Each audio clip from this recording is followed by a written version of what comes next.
Well, this is the public square as it is. And I want to begin with 1989 not being the end of history. We have been facing and are facing a huge social vacuum, which is a spiritual vacuum. Every society is like a three-legged stool. One leg is the political order, the other is the economic order, and the third is the spiritual order. Take one of those legs away and the stool crashes. That is certainly true of countries in the West.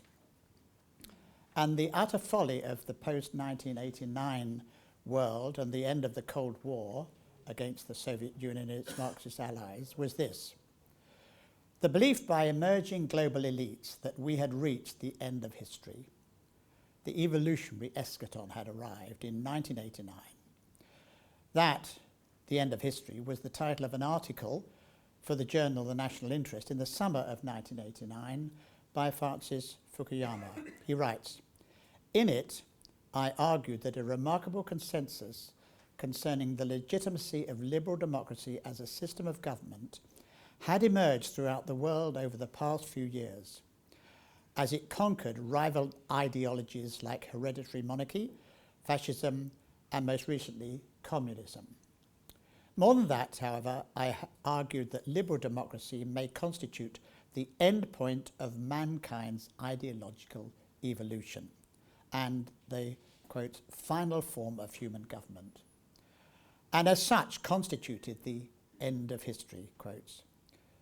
While some present-day countries might lapse back into other, more primitive forms of rule like theocracy or military dictatorship, the ideal of liberal democracy could not be improved on." Well, that article then became the book published in 1992 as The End of History and the Last Man, and was reissued in 2012 in a celebratory 20th anniversary edition. That essays and the ideas in that book, I fear, may have been a factor in Hillary Clinton's promotion of the Arab Spring and with the support for liberal or libertarian democracy in Egypt. That, we now know, inevitably resulted after the uprising and the removal of President Mubarak in the election of the Muslim Brotherhood's Mr. Morsi, and that, we now know, inevitably resulted in the military government of Mr. El-Sisi and the imprisonment of Mr. Morsi. Tragically, all this has resulted in more repression, division, and death in the country than under Mr. Mubarak's original presidency. Mubarak recently, in February 2020, died with an announcement of 3 days national mourning. Such is the reversal in Egypt. The Arab Spring, supported by the West, has resulted in hundreds of thousands of deaths in the Middle East. Of course, most of those are and have been in and related to Syria, which is in an utterly tragic situation. But is it not all partly because of the idolizing of liberal democracy in unstable societies and a failure to distinguish between authoritarian and totalitarian dictators by Western progressive thinkers like Barack Obama and Hillary Clinton in the US and David Cameron and then Theresa May in the UK? We now can see that at this time those four were in the grip of secular libertarianism, with Cameron and May imposing homosexual marriage at home and seeking to export it, certainly to Kenya, while Obama and Clinton were attempting to impose secular libertarian democracy abroad. Thank God the UK Parliament, by a whisker vote, prevented Cameron endorsing the policy of Western missiles raining down on Damascus in support of such libertarian democracy. More importantly, those four were failing to get back to the drawing board and doing some hard thinking about the inherited tradition of Christian political philosophy and ethics, which at this very time was having a resurgence in the United States and led by Roman Catholics but supported by a significant number of evangelicals. Years before, a warning of a blind acceptance of democracy without the Christian tradition was given by Lord Selborne in the House of Lords in 1944. With Hitler still undefeated, Lord Selborne was speaking in the debate on the famous 1944 Education Act. I mentioned this once before at a Jesmond Conference. Lord Selborne said that Anglo-Saxon democracy cannot function, listen, unless it is based on the Christian ethic. And if it is transplanted to a country where that ethic is rejected, it would wither and die amid great human suffering. But what about the Anglo-Saxon world itself now? Well, the answer is it's creaking, for the problem with the West is that third leg of the national three-legged stool and spiritual leg. Liberal democracy, as it has evolved and become libertarian, has, to continue the analogy, been shaving the wood off the third leg until it is pencil thin and about to snap. In 1984, 40 years after Lord Selborne's speech, an iconic year after George Orwell's book of that title, Richard Newhouse wrote The Naked Public Square. It was arguing, to quote one commentator, that politics had lost religious and ethical substance, partly by Christianity's increasing tendency to play down its claims to proclaim public truth, and its willingness to be confined to the domestic and individual sphere, and partly by secular pluralist society's inability to assert agreed goals and values, a public philosophy or a public theology. As Newhouse points out, a public square from which the demon of an official orthodoxy has been expelled may be swept and garnished ready for 7 devils, each worse than the first to enter. Newhouse was writing from America. The philosopher Alistair MacIntyre and an Englishman had actually seen warning signs in 1956 in a broadcast entitled A Society Without a Metaphysic. He then, in 1967, wrote Secularism and Moral Change, and in 1981 he then wrote his famous study After Virtue. In 1956 he argued we had a traditional morality, a hangover from Christian belief, to which people could appeal. But the underlying philosophy or theology was absent. In 1967 he argued that Christianity was still there, but by a slender thread. By 1981 the thread had snapped, and by 2009, in a book, God, Philosophy and the University, he argues the result is now incoherence. The Financial Times review of this 21st century book said that MacIntyre argues that philosophy and its close ally theology make a university what it should be, a universe of knowledge. But universities today, MacIntyre complains, keep their disciplines separate. Hence, students are being trained up for specialised job opportunities rather than for life, while research programmes fail to make connections across the broad span of neighbouring subjects. He advocates that theology should listen to and be in constant conversation with every other academic discipline if universities are to fulfil their function as places where students and teachers explore what it means to be human. Well, how does all that relate to the modern secular pluralistic world of 21st century Britain? But what is pluralism? Let me give you Peter Berger's definition. It is a social situation in which people with different ethnicities, worldviews and moralities live together peacefully and interact with each other amicably. The last phrase is important. It makes little sense to speak of pluralism if people do not talk with each other, for instance, where people do interact but only as masters and slaves, or where they live in sharply segregated communities and only interact in exclusively economic relations. For pluralism to unleash its full dynamic, there must be sustained conversation, not necessarily between equals, but extended in time and covering a broad range of subjects. What is the result of this? Inevitably, what Berger elsewhere calls cognitive contamination.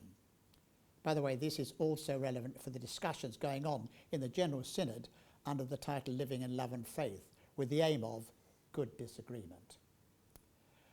Berger's amicable interaction, and it is relevant for our entire educational system and the relationships education as well, of course. Such cognitive contamination means compromise and dilution. And pluralism produces such contamination as an ongoing condition. There are therefore ethnic, worldview and moral compromises and deconstruction all around. The least problematic are ethnic compromises. The more or very serious compromises are worldview or moral compromises. However, playing with a straight bat for the Christian, pluralism can be a good thing for evangelism. Paul discovered that in Athens, Greco-Roman Hellenism, anathema to Judas Maccabeus, which still flourished in urban centres of the Roman Empire in New Testament times, was a very distinctive form of pluralism and very important for the course of European civilization. For it enabled the spread of the Christian faith from its tiny beginnings in Palestine. Paul discovered this in his second missionary journey that took him to the ancient city of Athens, where he addressed this very issue of pluralism in his sermon there to the city elders. This is Acts 17:22-23. Men of Athens, I perceive that in every way you are very religious. For as I passed along and observed the objects, plural, of your worship, I found also an altar with this inscription, to the unknown God. What therefore you worship as unknown, this I proclaim to you. Well then, after allusions to Greek literature and God as our creator, whose power and deity, Paul believed, like the basic moral law, could be known generally through the fact of the created order, that's Romans 1:19-20, he preached the gospel. He spoke about God's creation, and importantly of his creation of the nation state, so that somehow people would have yearnings for God and his nearness to every person. Then he explained how everyone needed to repent, quotes, because he has fixed a day on which he will judge the world in righteousness by a man whom he has appointed, and of this he has given assurance to all by raising him from the dead. He held no punches. And he had, of course, different reactions. Some mocked, others wanted to hear more, but a number, Dionysius and a woman called Damaris and other people, were converted and joined him. Well, we now live in a modern pluralistic world, but with few admitting, like those Athenians, there are many objects of worship. How does that affect our Christian life in the public square? Being modern because of changes brought about by science and technology, we experience accelerating changes affecting more and more areas of human life, requiring more human choices regarding marriage, children, work, entertainment, domicile, and so on. But at a certain point, multiplying choices is unbearable. We cannot live with every action taken needing a choice. So to make life bearable, institutions are developed, and they can be defined as providing the programs of action that instincts fail to provide. They provide areas of stability where the individual can act almost automatically and without much reflection. And at the same time, they make possible another area in which the individual is free to make choices. Now, Arden Galen, the social theorist of institutions, called these two areas the background and the foreground of human social life. The background is heavily institutionalized. The foreground is deinstitutionalized. And this is needed for social life to continue. Pluralism, of course, leads to the expansion of the foreground at the expense of the background. And institutions, particularly in the area of religion, for many free spirits, the first deinstitutionalizing of any area of life may seem exhilarating, but it doesn't last. In time, it can bring mounting anxiety. This happens with people coming up to the university for the first time, as many know. And by multi-faith teaching in our schools, children, unless from Christian homes or at Christian schools, of which faithful ones are less and less, are destabilized as the Christian faith is deinstitutionalized. And that is why we don't have atheists. We have nuns by the million in the opinion polls. So pluralism undermines many of the certainties by which human beings used to live. And in the West at the moment, there is a massive deinstitutionalization of the Christian faith that has left us with a vacuum that Richard Newhouse drew to our attention in 1986. However, this is an invitation to various fundamentalisms to fill the gap, and not Christian ones. Now, fundamentalism is by no means an exclusively religious category. With the demise of religion in the conventional sense, there are various secular fundamentalisms seeking to fill the gap. Peter Berger writes, "Just about any idea or practice can become a foundation of a fundamentalist project. What all these projects have in common is a promise to the potential convert. Come join us and you will have the certainty you have long desired. You will understand the world, you will know who you are, and you will know how to live." Of course, an observer may think that this or that project is based on an illusion, but this is neither here nor there. If the invitation to join is accepted, the promise of redemptive certainty is likely to be fulfilled.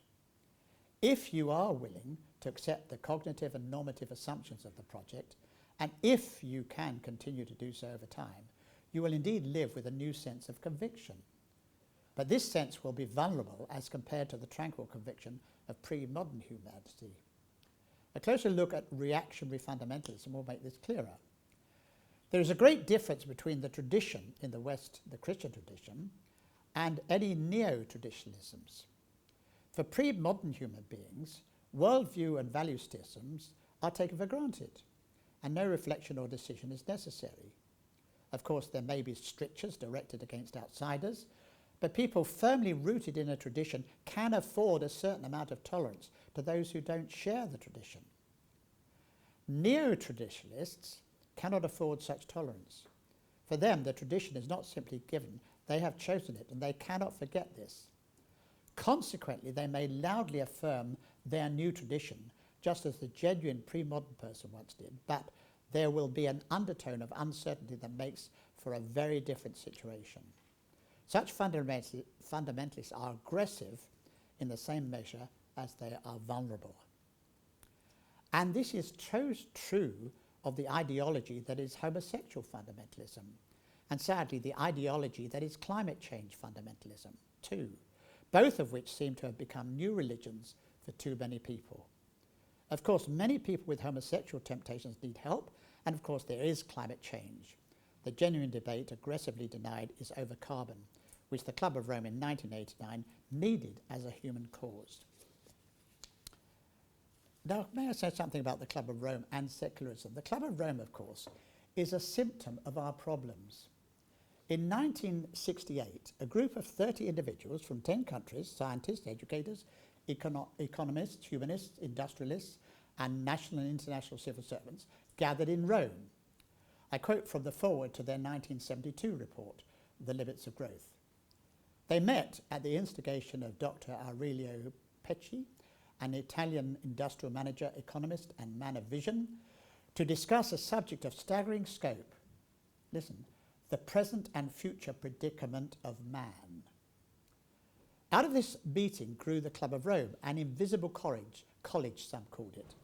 Its purposes, I quote, are to foster understanding of the varied but interdependent components, economic, political, natural, and social, that make up the global system in which we live. Notice no mention of Christianity or religion or spirituality. Yet the object to be studied was the present and future predicament of man. The predicament, among other things they said, was the population explosion. So the message coming from the report was, don't have children. This has been disastrous for Europe especially, but also for Russia, China, and even Singapore. There seems to have been a failure to foresee the issue of demographic momentum with that message. It means the population level will increase the demographic momentum, means the population level will increase until the last replacement generation dies off, then chaos.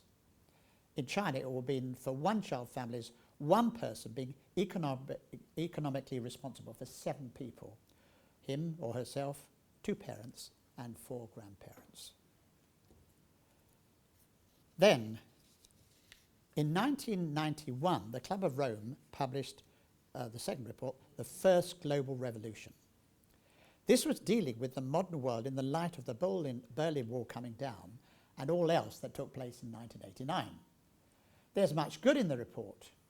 It went wrong when the need was seen for a new project to unite the world with the end of the Cold War and no longer a common enemy to unite everyone. The Club of Rome decided that the defeat of global warming was such a project. But of course it had to have a human cause. I quote page 85, and under the heading, "The common enemy of humanity is man." In searching for a new enemy to unite us, we suggested that pollution, the threat of global warming, water shortages, famine and the like, would fit the bill. In their totality and in their interactions, these phenomena constitute a common threat which demands the solidarity of all peoples. But in designating them as the enemy, we fall into the trap about which we have already warned, namely mistaking symptoms for causes. All these dangers are caused by human intervention, and it is only through changed attitudes and behaviour that they can ever become. The enemy, the real enemy, then, is humanity itself. Jesus Christ and human sin never appear in the book. What has happened? Why is that there are no public references to God? Why has climate science become a new fundamentalism and taken over publicly, for many, not least the young, the place of religion? And like religion, it forbids blasphemy, such while admitting climate change, no one can even debate the issue of carbon dioxide being a major cause, for there still is a debate. Why is this? It is to do with a fantasy that has bewitched educated people in the English-speaking world for over 100 years. And that's related to this. One occasion, and one of the most significant occasions in the modern age, was just at the end of the First World War. It was a lecture by Max Weber entitled "Science as a Vocation," delivered in the University of Munich in December 1918. It was a time of much political and social and religious confusion, 1918. The distinguished French philosopher Pierre Monod says this, and the subsequent lecture, I quote, are among the most impressive and influential writings of the 20th century. And for our purposes, this first lecture is by far the most important. Speaking to students and colleagues in the university, Weber asked himself what his duty is as a professor and what his students and others can demand of him. He answers as follows. One can only demand of the teacher that he have the intellectual integrity to see that it is one thing to state facts, to determine mathematical or logical relations or the internal structure of cultural values, while it is another thing to answer questions of the value of culture and its individual contents, and the question of how one should act in the cultural community and in political associations. These are quite heterogeneous problems. Now this, of course, is the origin of the famous distinction between facts and values, with facts being able to be discussed in public because all are agreed on facts, with science, so it is said, being the most factual of all things.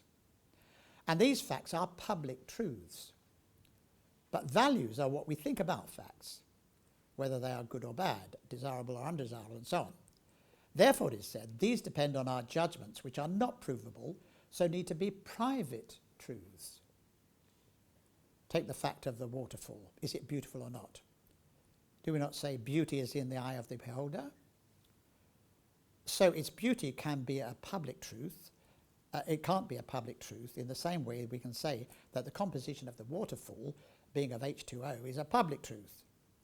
Its beauty is a private truth and the result of the subjective view of the individual. And Pierre Monod, in a 2006 publication, says, now, this constitutes in some way our official doctrine.